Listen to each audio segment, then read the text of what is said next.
kayang labanan ang agos ng paghamon. Parang magandang asset siya ng aming bayan. Not just the councilor, but one of the leader that could actually pursue and push through positive projects na walang halong corruption, mga ganun. Tapang sa loob makikita, taglay mo ang dugong bayani.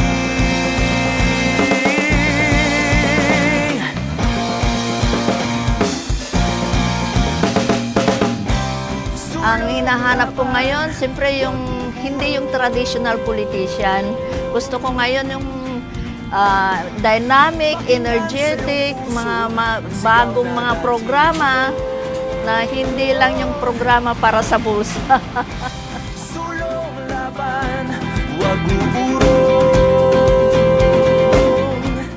Aside from a friend, si Kuya Jim kasi is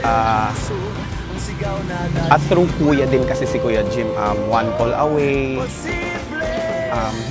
Hindi rin kasi basta-basta isang friend lang si Kuya Jim.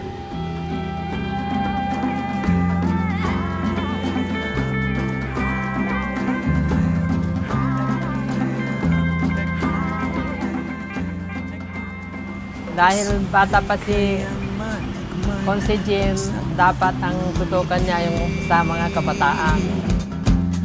Sa kagat ng bawat laban, Opo, kasi sobrang ni Kuya Jim, sobrang bait niya, parang napaka niya sa mga kabataan.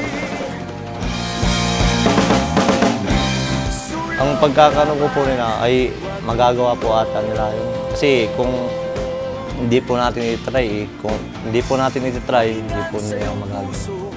sigaw na dati bulo. Mabait, ganun. Mabait, pala kaibigan, ganun. Tapos maasahan. Wag uurong. Para sa akin po si Kuya Konse is super bait and barkada. At saka matulungin po sa kabataan. Bilang masipag si Kuya Jim, actually, yung personality niya is talagang ipaglalaban niya yung yung sa tingin niya is tama.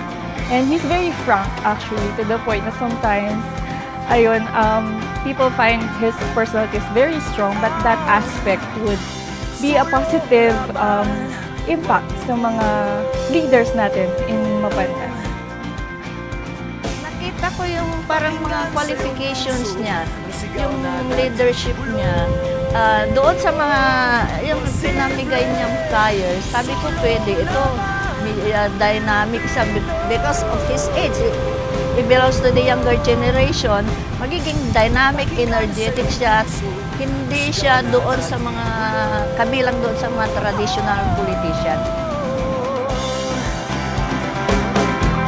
Posible. On professional side, kitang-kita naman po na si Sir Jim is very hardworking person. Kita naman na he's been working in Manila, working in Mapandan, going there, here, and I can see that he can handle the role of being a good, true leader here in Mapandan. Parang mabait na kuya.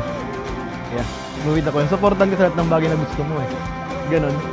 Alam mo yun, may mga kuyang mabait, ganon. Parang tutulungan ka talaga. Parang ganon yung tingin namin sa kanya.